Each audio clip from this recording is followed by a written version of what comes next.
Today's story comes from a young woman we'll call Iris. She had just turned 18. It was supposed to be the night her family celebrated her. Instead, it was the night they tried to take everything from her. But what they didn't know was that someone had been watching out for her long before she was old enough to fight back. This is what happened. My name is Iris. I was 18 for exactly 12 hours when my dad pulled me into the corner of my own birthday party. He leaned in close, smiled at the guests like nothing was happening, and whispered, "After everyone leaves, you're gonna sign some papers for your Uncle Wade. Just a formality." I smiled back. I nodded. I said, "Okay." Then I walked into the kitchen, opened my laptop, and transferred my entire inheritance, over $2 million, into a private trust. It took me 4 minutes. By the time my dad came looking for me, it was already done. Pauses. You probably need to understand a few things about my family. I have a sister, Kelsey. She's 15. She's the favorite. Always was. And I don't say that with bitterness anymore. It's just a fact. Like the weather. My parents are Greg and Denise. Dad runs a small hardware store in our town, Ridgemont. Mom works part-time at a dentist's office. They're not poor, but they spend like they're rich. And they're always behind on something. Then there's Uncle Wade, Dad's brother, real estate guy, smooth talker.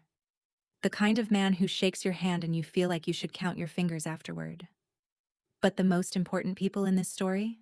They're already gone. My grandparents, Harold and Vivian. They raised me on weekends and summers. They taught me how to bait a hook, how to read a contract, how to spot a liar. Grandma's words, not mine. And when I was 12, they bought a cabin on Cedar Lake, 2 hours north of Ridgemont. Quiet pine trees, old wooden dock, fireplace that smelled like every winter of my childhood. They told me, more than once, "Iris, this place is yours someday. Not your sister's, not your dad's, yours." Sighs. They both died within 8 months of each other. I was 16. That's when things got strange. 2 weeks after Grandma's funeral, my dad sat me down at the kitchen table. Said the cabin was complicated. Said there were trust issues with the paperwork. Said it might be best if I didn't worry about it until I turned 18. I said okay, because I was 16, and he was my dad. But something didn't sit right. A few months later, I drove up to the cabin alone. I told my parents I was going camping with friends. I lied. I'd never lied to them before. I cleaned the place top to bottom. Just being there made me feel close to my grandparents again. And then, in the back of a kitchen drawer, under a stack of old recipe cards, I found an envelope. Sealed. 3 words written on the front, in Grandma's handwriting, for Iris only. Pauses. Inside, there was a business card, a real estate attorney, Margaret Caldwell, Cedar Lake office, and a handwritten note that just said, "Call her when you're ready. She has everything you need. Trust no one else with this." I stared at that card for an hour. Then I called. Margaret remembered me. She'd known my grandparents for 30 years, and she told me something that changed my life. The cabin wasn't just left to me, it was part of an irrevocable trust, set up 6 years before they died. Worth. And I had to ask her to repeat the number twice. $2.1 million. The cabin. Plus investment accounts. Plus a college fund of $50,000 I didn't even know existed. But here's the thing. The trust had a clause. A specific date. The transfer of full control had to happen between midnight and noon on my 18th birthday. Not before, not after. And until then, my parents were technically the temporary trustees. Margaret didn't say it directly. She didn't have to. She said, "Iris, your grandparents knew what kind of people raised you. They built this trust to protect you from them." So I kept quiet. For almost 2 years. I went to school. I got good grades. I smiled at family dinners. I let my mom cry on my shoulder about money problems and told her, "It'll be okay, Mom." And meanwhile, Margaret and I had a plan. 3 days before my 18th birthday, my mom started acting weird, extra sweet, bringing me coffee, telling me how proud she was, how lucky we were as a family. Then Uncle Wade showed up unannounced, with paperwork. He fanned them across the dining room table, said it was just tidying up some inheritance stuff before my birthday, said all I had to do was sign on the highlighted lines. I picked up the top page. Quitclaim deed, Cedar Lake property, transfer to Wade T. Main LLC for the sum of $1. I looked up, smiled, and said, "Sure, after my birthday, right?" Wade laughed, said, smart girl, smart girl." He didn't know I'd already photographed every page. Pauses. The night of my birthday, the house was full. 20 people, music, cake. My sister was filming everything for her social media. That's when my dad pulled me into the corner. "After everyone leaves, you're gonna sign some papers for your Uncle Wade. Just a formality." I smiled. I nodded. I went to the kitchen, and I called Margaret. At 12:03 a.m., I signed the trust transfer documents. DocuSign, witnessed, time-stamped, irreversible. At 8 a.m. the next morning, Margaret was at the county recorder's office. The deed was officially registered in the trust's name. Ironclad, public record.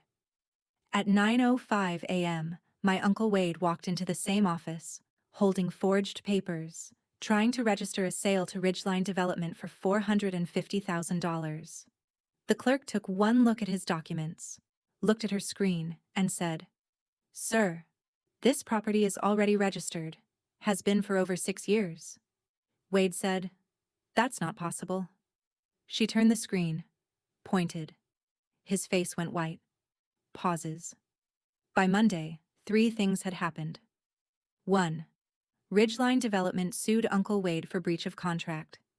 They wanted their good faith deposit back, plus penalties, $45,000 in damages. 2. The county clerk filed a complaint about the forged notary stamp. Wade's real estate license was suspended pending investigation. 3. My dad's hardware store had been quietly leveraged against the expected sale. He'd taken out a second loan, banking on his cut. When the deal collapsed, the bank called the loan due. He had 30 days. He didn't have it. My mom called me, crying, said I'd destroyed the family, said Wade was looking at criminal charges, said Dad might lose everything. I let her finish. Then I said, "Mom, Grandma left me a letter. I read it last night. Want to know what it said?" She didn't answer. I read it to her anyway. "Iris, if you're getting this, it means we were right about them. Trust the lawyer. Trust the trust. Don't apologize for protecting yourself. We love you. Grandma." The line went quiet for almost a minute. Then she hung up. I haven't spoken to her since. Pauses. I live at the cabin now. Quiet pine trees, old wooden dock, same fireplace. I'm enrolled at the state university. Full ride, plus the $50,000 from Grandma's college fund. The investment accounts are still growing. Margaret manages everything. My dad sold the hardware store at a loss. He's working at someone else's now. Uncle Wade is facing fraud charges and 3 civil suits. My sister Kelsey called me last month. She's 16 now. She told me she was sorry. She said she didn't know what they had been planning. I believe her. She comes up to the cabin sometimes. We don't talk about our parents. We just sit on the dock. And it's quiet. Like Grandma always said it should be. So what was Iris's story really about? It wasn't about a cabin, or money, or even a forged signature. It was about something psychologists have a name for: parentified children. Children who learn, way too young, that the adults around them aren't safe, that love comes with conditions. That family can be the most dangerous word in the dictionary. Pauses. Iris didn't get her revenge by screaming. She didn't confront. She didn't beg her parents to be different. She did something harder. She accepted who they were, the first time they showed her, not the 10th. And then she built a quiet life around the truth, that the people who raised her weren't the people who loved her. Her grandparents knew. That's why the trust existed. That's why Margaret's card was hidden in a drawer instead of mailed in an envelope. They knew Iris would need it, and they knew she'd need to find it on her own. Here's the part most people miss. The strongest revenge isn't anger. It isn't even justice. It's clarity. The clarity to walk away from people who were supposed to protect you. The clarity to stop explaining yourself. The clarity to build a life they're not invited into. Pauses. Have you ever had to set a boundary with family that no one else understood? Tell me in the comments. I read every single one. And next week's story? A woman who discovered something in her late mother's safety deposit box that made her sister go silent for the first time in 20 years. You won't believe what was inside. Subscribe so you don't miss it.